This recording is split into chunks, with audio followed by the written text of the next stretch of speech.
nothing about this car is normal.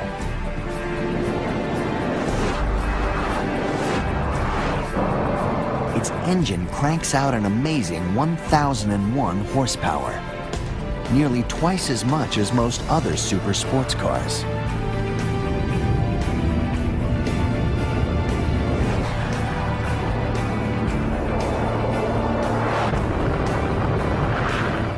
It has a top speed of 253 miles an hour. Few other supercars can even come close. The Bugatti Veyron is a supercar.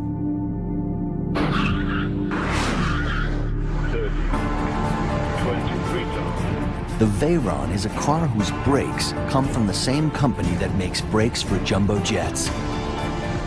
A car with light-speed sensors to precisely control its own wing. A wing that helps keep the Veyron on the ground.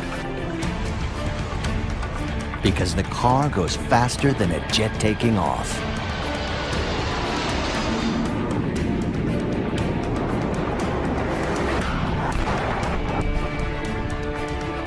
A car that required aerospace experts working with automotive engineers to build it.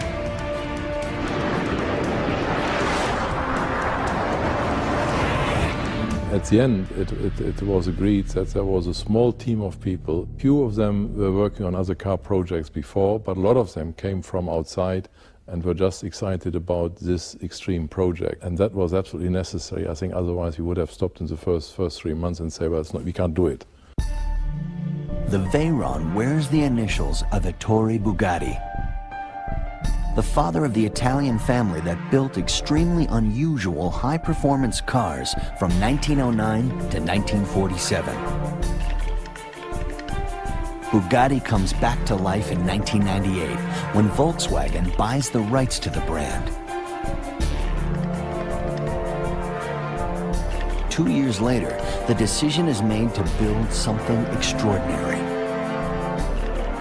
A car that would have 1,001 horsepower and a top speed of 253 miles an hour. The way this project started, it was very clear from the beginning that you could not use normal solutions. Normal solutions would never have brought this result on four wheels to a positive end. The very first challenge is monumental. How do you build an engine with 1,001 horsepower? An engine with 5 times the power of a normal car.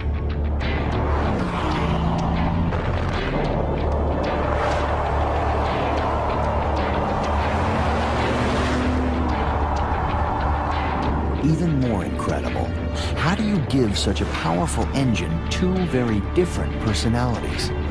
One where it's a beast on a racetrack, the other a gentle giant that can be driven around town every day. And this engine you can race with, and you can also drive it at idling speed through the town. And in the beginning, I think a lot of people did not believe that this could be done at all. It takes the engineers 5 years to find the answer. Bolt together 2 V8 engines and create one giant 16-cylinder monster. The new engine is called a W16. The W engine, the 2 Bs. The W16 engine has more horsepower and a higher acceleration than an S-Car. That engine is built in Salzgitter, Germany, about 150 miles west of Berlin. Volkswagen Salzgitter is one of the biggest engine-producing plants in the world.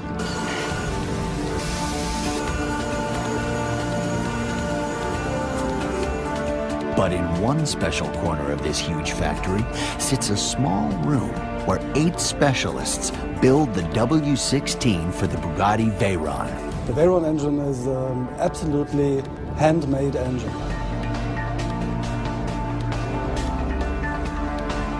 Hand assembly actually starts with hand delivery of engine parts. parts carried inside custom padded cases as if they were fine jewelry.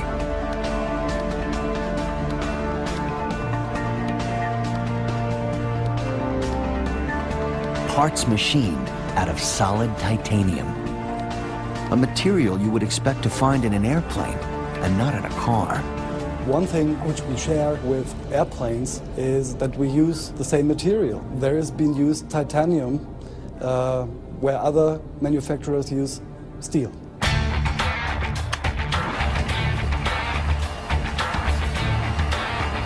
The W16 is built with more than 3,500 parts, nearly twice as many as a typical engine in a compact car.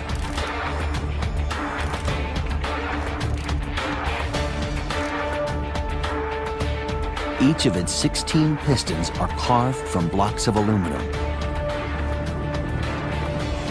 Every bolt is tightened by hand.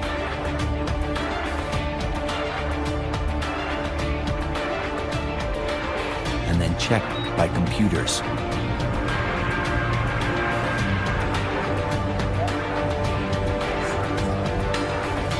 It takes a full week to assemble one engine.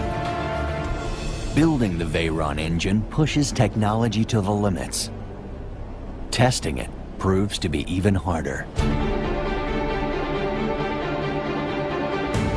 In 2001, at a tiny workshop in Wolfsburg, Germany, workers run the engine at full throttle for the very first time.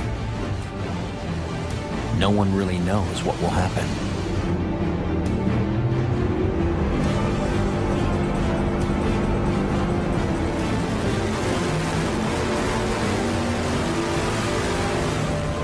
This location is a little bit the historic site because this location we reached at first the 1001 horsepower. But the 1001 horsepower number isn't really true. The engine actually produces 3,000 horsepower. 2/3 of that energy is heat.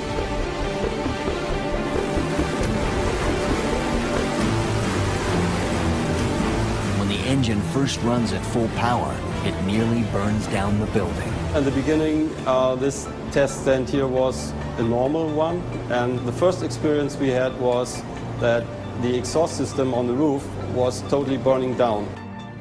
And at full load, we generate waste energy that could keep 100 family homes warm in winter.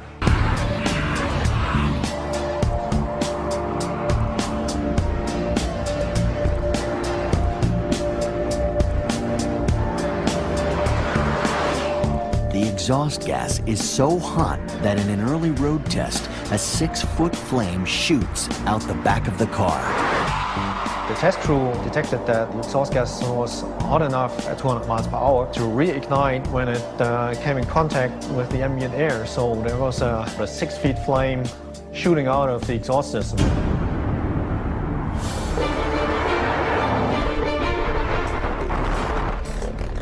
Of course, nobody gets close enough to a vehicle when you're cruising along at 200 miles per hour, but still, it's illegal.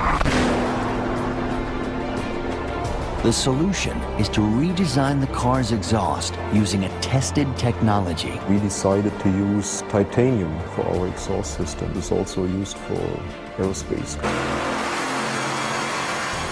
But they also need to reduce the extreme heat inside the engine. So they design a really extreme cooling system. In the Bugatti, everything had to be taken one step further. Like handcrafting a single radiator so it would have 600 separate grooves for water to flow through. They do it by stacking 30 separate plates into a jig, welding it all together, polishing it, and then pressure testing the unit to make certain there are no leaks. It takes 15 hours to build one radiator. And each Bugatti Veyron has 10 radiators.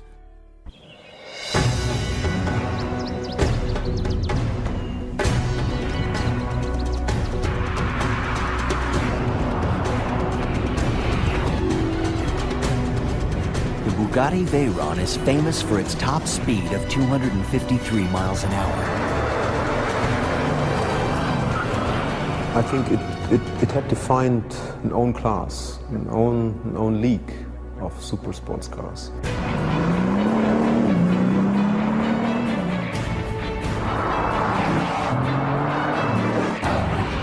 With 16 cylinders sucking in more fuel and air than any other car on the road, you can actually hear the unique sound of the Veyron before you see it.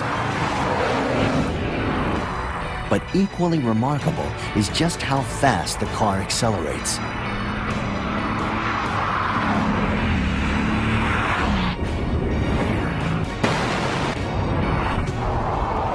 They weigh to 185 miles an hour in less than 17 seconds.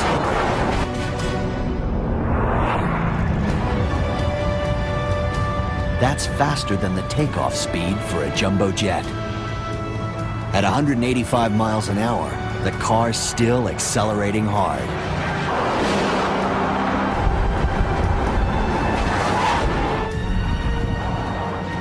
The transmission enables the car to accelerate without lack of power. This is a very special feeling. You just feel the acceleration performance without any interruption, without any stop.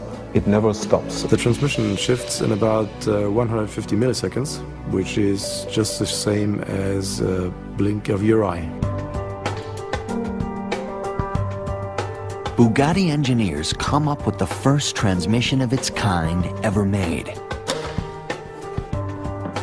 A transmission with a secret. The Veyron has two transmissions built into one. They call it a double clutch transmission. You have two input shafts, one for the even gears and one for the odd gears, and you have two clutches, each clutch acting on each input shaft. With two separate transmission shafts, two gears can be engaged at the same time. To shift, all the car does is switch clutches. And the shift is then only the change of the clutch system.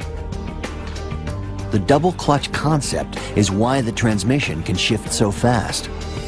The car can be accelerating in one gear and already have the next gear ready to go. It's only possible to do this with an automatic controlled transmission. Being automatically controlled is not the same as being an automatic transmission. The Veyron double clutch system is really a unique form of a manual transmission controlled by computers. Compared to an ordinary manual system, the system is quite more sophisticated with its brain behind. So it's a computer brain. Just for the control unit for the transmission, it's around 4 normal laptop computers. The transmission isn't only fast, it's incredibly strong. It has to be to handle the extreme forces generated by 1,001 horsepower. Never before, never ever in a normal road-worthy car you have seen a transmission which could shift without brakes in the power. So this double clutch technology was brand new, and at this level of power nobody has ever done a transmission before in a car.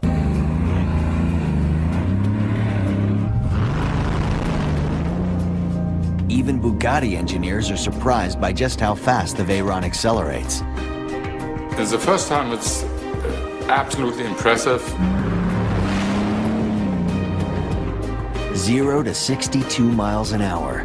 That's 100 kilometers an hour in 2.5 seconds. You don't know what's around you. Your brain is frozen and you feel just this acceleration for 2.5 seconds, and then you cross 100 mark.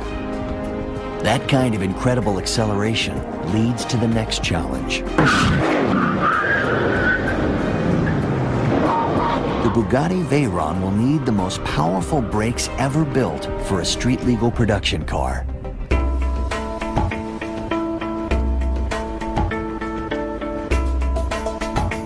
The Veyron has massive disc brakes made from high-tech carbon, ceramic, and titanium.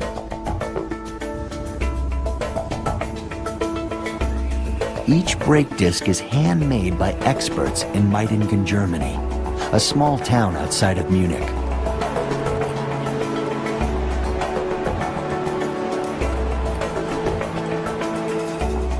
The raw materials are hand-molded,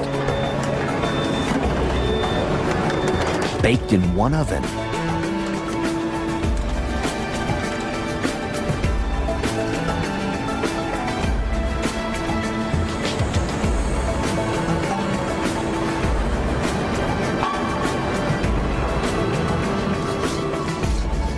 polished,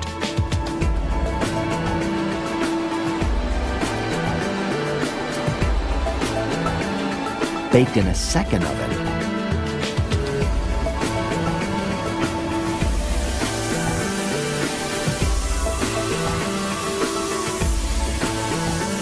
drilled,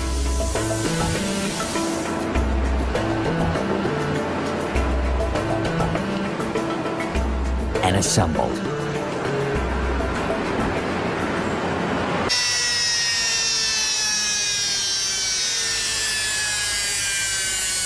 The Veyron's brakes work at temperatures as high as 1800 degrees Fahrenheit.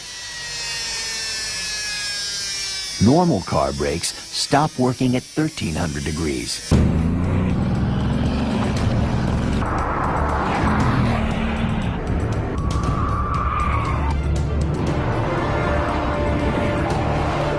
But even the Veyron's massive disc brakes aren't enough to handle the car's incredible power.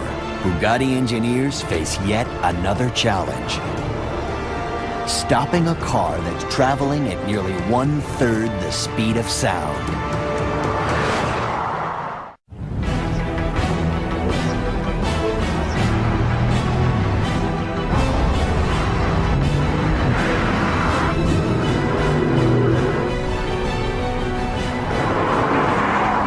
The Bugatti Veyron can stop faster than any production car in the world. That's because the Veyron actually has two different braking systems built into the car. We have the mechanical brakes to the wheels, but we have also an air brake.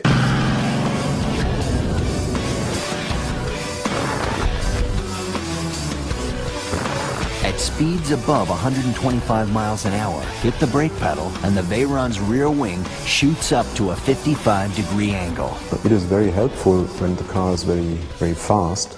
The wing acts like an air brake, providing almost 1/3 of the Veyron's total braking power. The air brake alone generates 70% of the braking power of a normal car.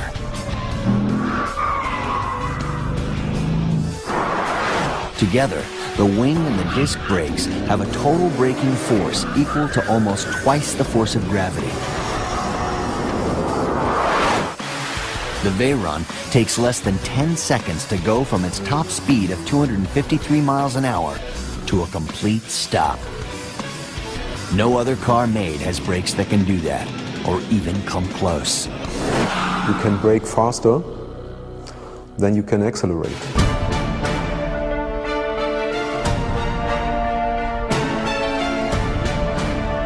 2.5 seconds it needs to accelerate to 100k, and in 2.2 seconds it already has stopped down to 0, which is a very impressive number, I think.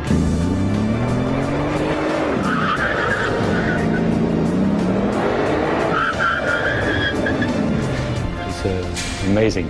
Below 5 seconds, the whole thing. Even more amazing is how the power of the brakes dwarf the power of the Veyron's huge engine. Deceleration takes about 4,000 horsepower to brake the car from top speed down to 0.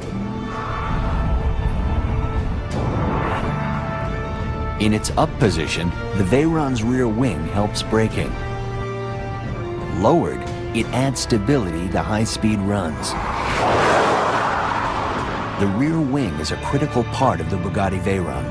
But to control the wing means creating something so fast, its speed is almost unimaginable. Speed measured in picoseconds, 1,000 billionth of a second. MTS Sensors is a high-tech company in Lüdenscheid, Germany, about 100 miles northwest of Frankfurt. It's here where they build a remarkably tiny sensor unit for the Veyron's rear wing. It is the fastest piece in that car. The sensor measures the time it takes a pulse of light to travel down a wire, hit a magnet, and reflect back as an ultrasonic sound wave. The sensor performance has to be not only correct, but also has to be quick enough that the computer system in the car can execute the right angles on the wing as needed.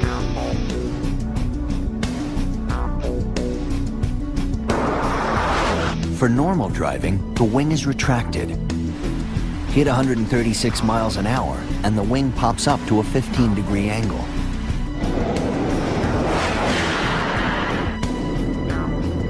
For high-speed runs above 230 miles an hour, the wing retracts to just 2 degrees. And for high-speed stops, the wing hits 55 degrees in 0.4 of a second. The Veyron adjusts its aerodynamic configurations on the fly. Without the tiny sensor in the wing, the car would never be stable enough at 253 miles an hour. And it would be even worse if it did go that fast.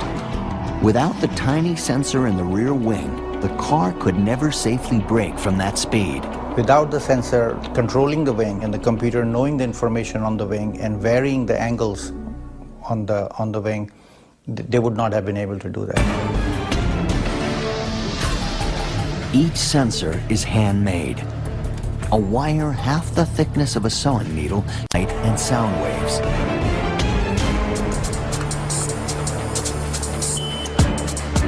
A tiny magnet is welded to the wire under a microscope. Everything about the sensor is remarkably small. The weld is 1/10,000th of an inch. It's a very small weld.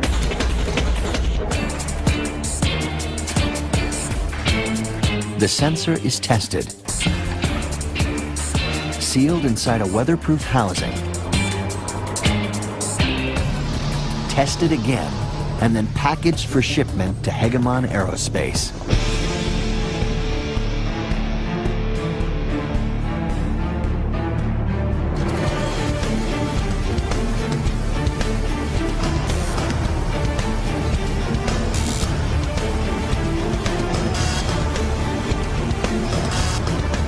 A company that specializes in making parts for jets and rockets.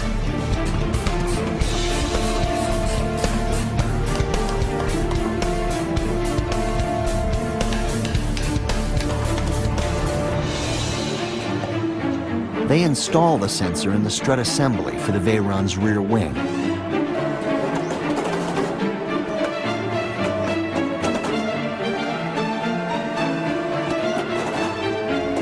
Then, it's checked on a machine made just for the Veyron to make certain both sensor and wing work perfectly. The rear wing is a good sample for the combination of automotive and aerospace, because this hydraulic system could also drive a flap system in an aircraft wing.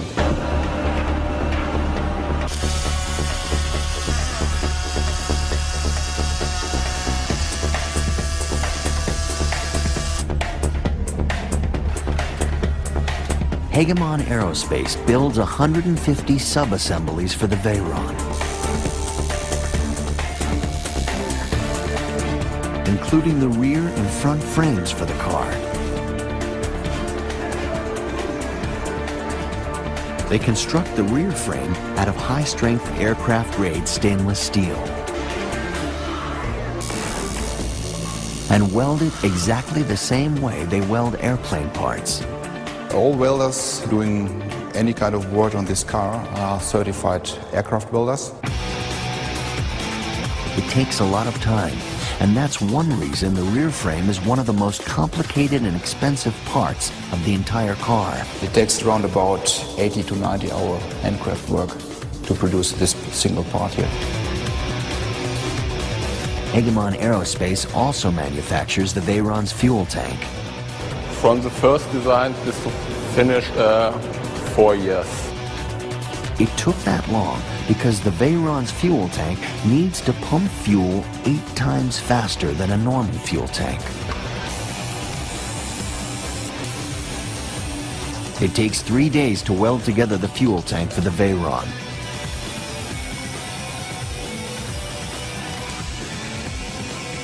$250 different parts.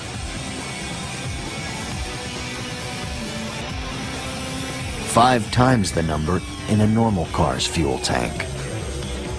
There are 2,300 different parts in all the Veyron sub-assemblies Hegemon Aerospace manufactures.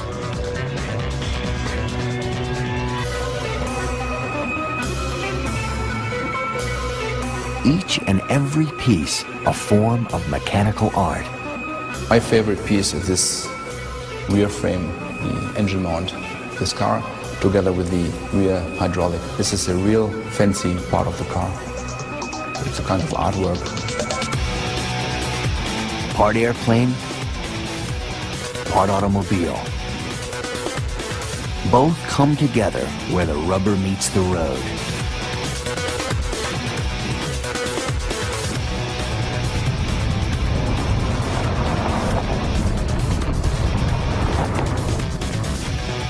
Until the Veyron, no one had ever made a production car tire that could be used at speeds over 250 miles an hour. Without finding a way to make that tire, the Bugatti Veyron would never hit its target, a top speed of 253 miles an hour.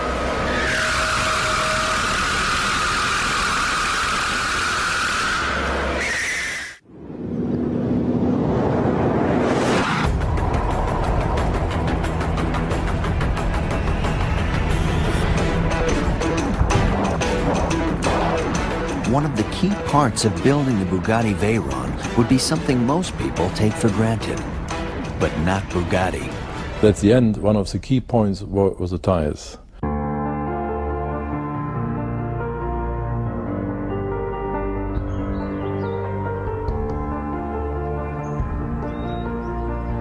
Tires that would be developed here at the Michelin Research and Test Facility outside the small French town of Clermont-Ferrand.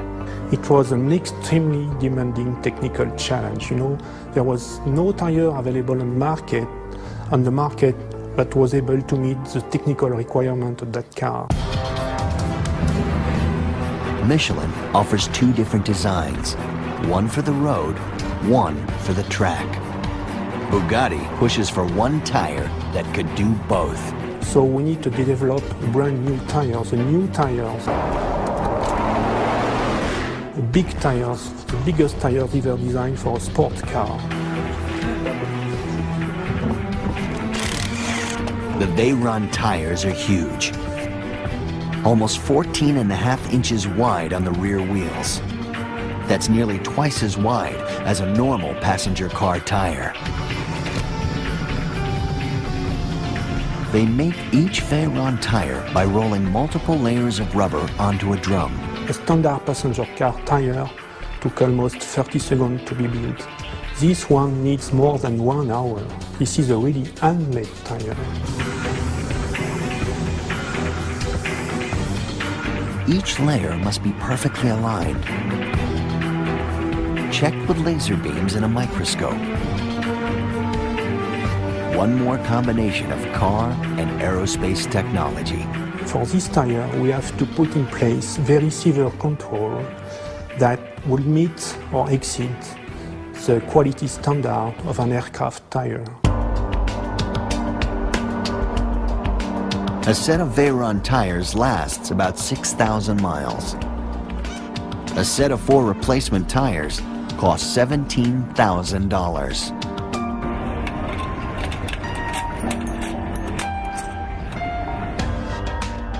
Part of what you're paying for is the use of what Michelin calls its tire torture machine.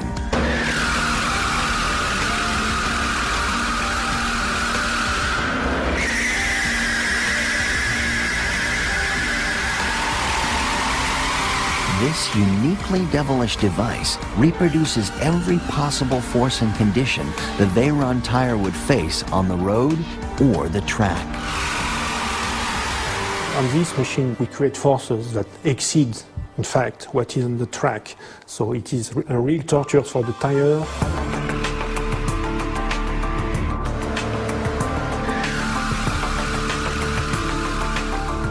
Veyron's tires are actually over-engineered. The torture machine shows they can safely run at 279 miles an hour, 26 miles an hour faster than the car. But the ultimate testing is done outside.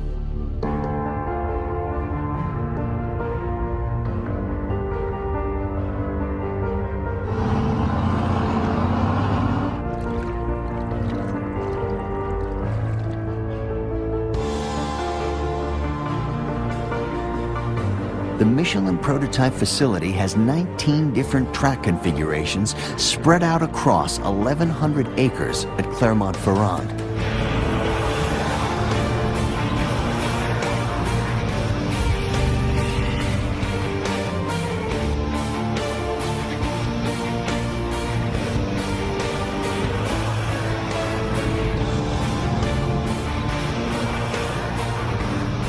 Including the world's most sophisticated wet handling tracks.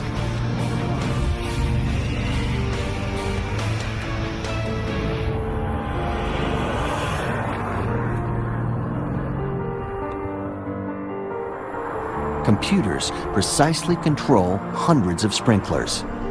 They can replicate everything from a light drizzle to a downpour. And the Veyron, with its one-of-a-kind tires, needs to handle it all.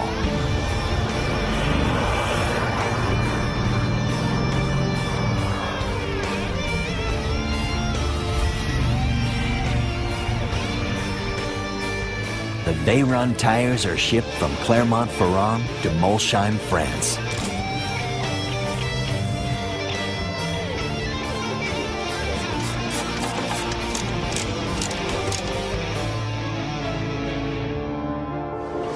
This is where they'll build the Bugatti Veyron.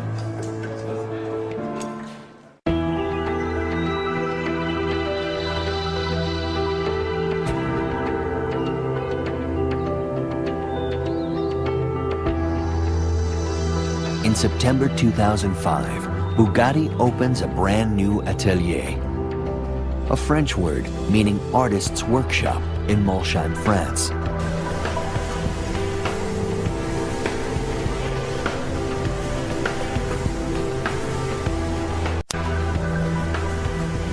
This is not a typical car factory. It's a unique place where 17 specialists assemble the Bugatti Veyron by hand. For the assembly, we have in total 17 workers. There are some mechanical, some electrical people, and people for the bodywork.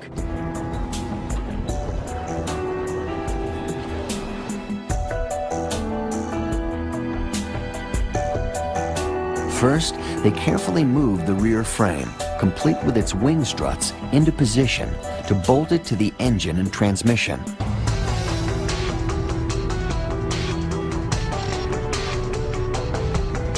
The car ends up in 3 sections. Each sits on columns that rise up from the floor. Their tops embossed with the Ettore Bugatti logo. There are no greasy car lifts or jacks, because this is not a typical car factory. Inside the atelier, they build cars the way you would build an airplane.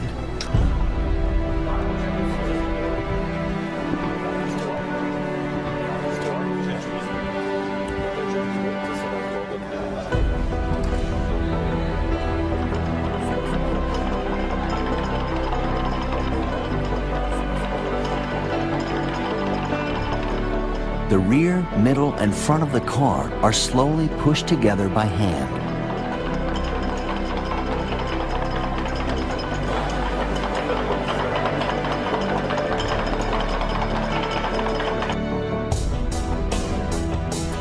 Hoses and electrical contacts carefully connected.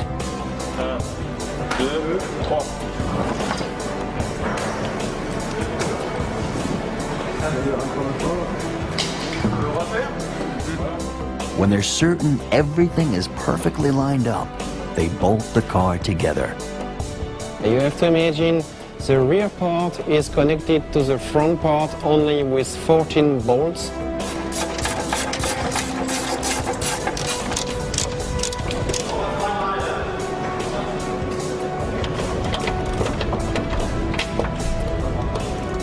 just 14 bolts, each made from titanium. Each bolt costs $100. For me, this car is more airplane than a car.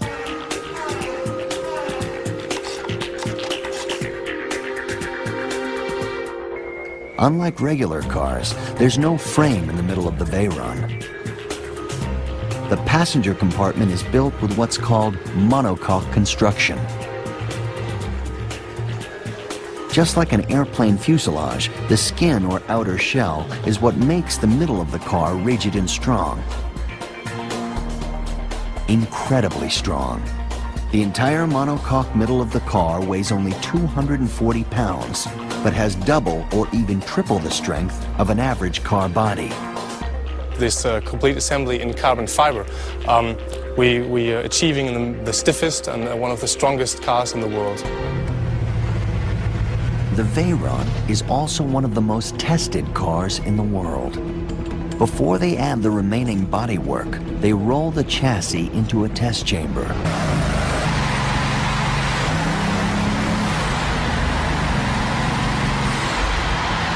They fire the engine, and for the very first time, the car's huge tires feel the might of 1,001 horsepower.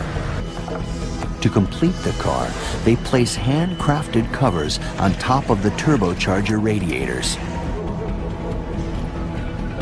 Aluminum body panels are polished. And then very carefully aligned and bolted to the car. It takes about 4 to 5 weeks from the beginning of the assembly of the chassis till the finishing with the polishing and the delivery of the car. Each finished Veyron is then road tested. Some of them on the only track in the world where Bugatti runs the Veyron to its top speed of 253 miles an hour.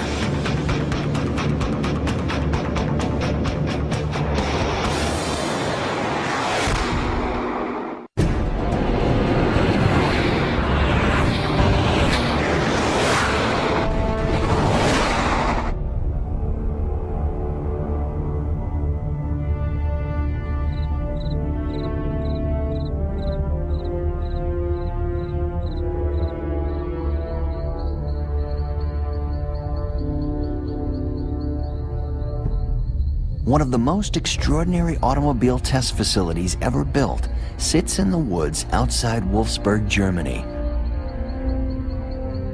Protected by barbed wire on top of chain-link fences. It's Volkswagen's super-secret test facility in Air-les-Cygnes. What happens here stays here. It is not allowed that airplanes cross the proving ground. I think it's necessary to keep these secrets really secret.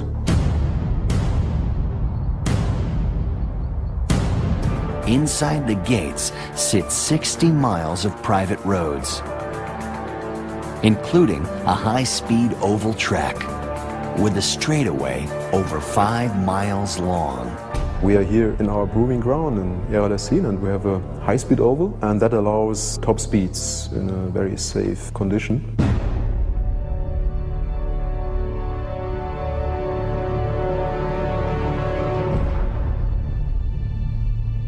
The high-speed oval allows the Veyron to hit its top speed of 253 miles an hour.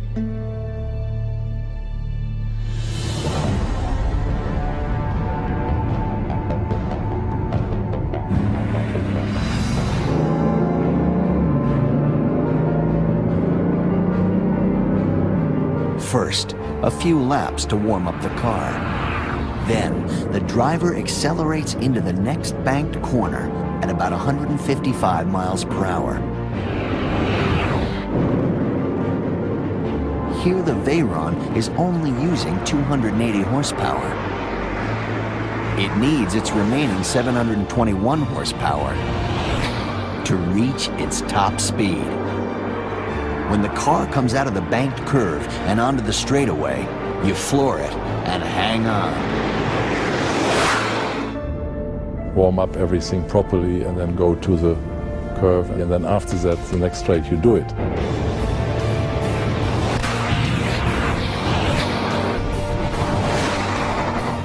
At 253 miles an hour, the Veyron covers more than an NFL football field in 1 second. That's more than 4 miles in 1 minute. At max power, its turbochargers suck in the same amount of air in 1 minute that the driver would use to breathe for 4 days. At top speed, the Veyron gets 3 miles to the gallon. At that rate, its 26-gallon fuel tank runs dry in 12 minutes.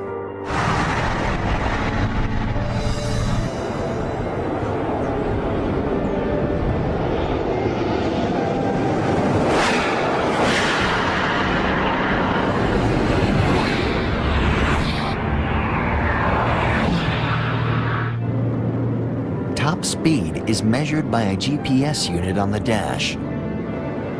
It's calibrated for Europe, so the magic number is 407 kilometers an hour. That's 253 miles an hour. So you have to learn when, what, how, take the steering wheel, center of the road, full throttle, and wait.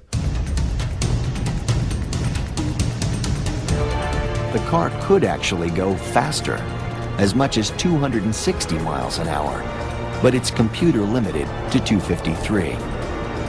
Above that speed, stability could become a problem.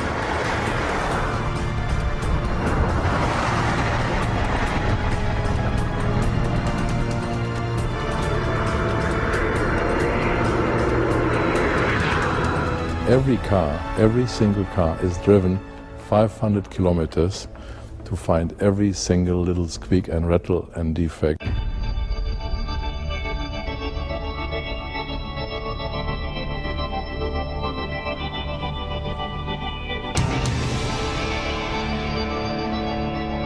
After the final road tests, each car returns to the atelier. It now sits in a special light tunnel. Here, the car is inspected and polished for at least 2 full days. Perfect is not good enough. I think that gives you a little bit of the way of thinking you need to do a car like that. Finally, each new Veyron is wrapped inside a protective cover for shipment to customers around the world. People who want to own an extremely rare piece of mechanical art. Part airplane, part automobile. The Bugatti Veyron.